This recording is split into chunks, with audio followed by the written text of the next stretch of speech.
мечтаем по-европейски, трябва първо да определим какво е Европа. 27 държави, просто икономическа зона, обща валута и нула граници. Да, но по-дълбоко, за всеки един възможен нейн принцип, стоят хората, многообразието, което постига единството. Душевен колектив от половин милиард индивида, които неизменно позволяват Съюза да съществува и процъфтява. Всеки един от нас бива уникален в ежедневието си, често балансирайки цял куп лични и професионални задължения пред обществения си дълг за съжителство в Европа. Имаме своите предизвикателства и радости, които намират за дом континента ни. Имаме своите персонални амбиции и мечти, като се вдъхновяваме от средата си. Обкръжението е това, което наистина ни формира.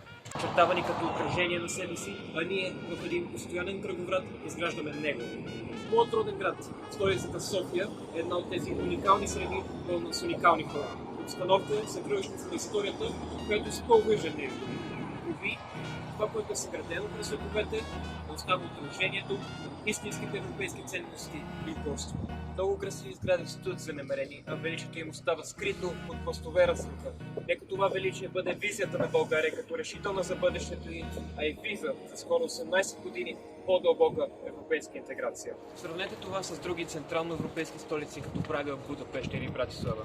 Техните исторически сгради са грижливо реставрирани и са се превърнали в привлекателна среда за жители и посетители. Може ли София да включи скрития си потенциал, като последва примера? Абсолютно. Обновяването на тези исторически сгради няма да бъде само естетически въпрос. Нашата среда ни формира. Представете си, че се разхождате от улици, усердни с реставрирани сгради и всяко открито нашепва истории за отминала епоха. Това създава чувство на гордост и вдъхновение и усещане, че ние българите имаме богато наследство, което трябва да празнуваме, а и да споделяме от исторически и бъдещи съдби. Разговарях с туристи, за да разбера какво мислят и те. You see the building of the theater. It's okay, but you can do better, make many public toilets. Поговорих за това и с експерти. В сегашната архитектура на София преобладават постройки от съветската епоха, често сплотени и внушителни.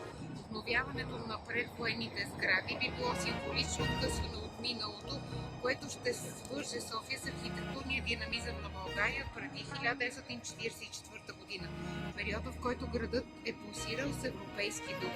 Преждевременно, пристигайки по-добрата енергийна ефективност с грижа за природата. Представете си София като мост между богатото и минало в Европа, но и светлото бъдеще. Тази визия се простира отвъд туризма. Като съживяваме исторически райони, ние създаваме по-привлекателна среда за жителите, насърчавайки чувството за общност и принадлежност. Благодаря ви за вниманието.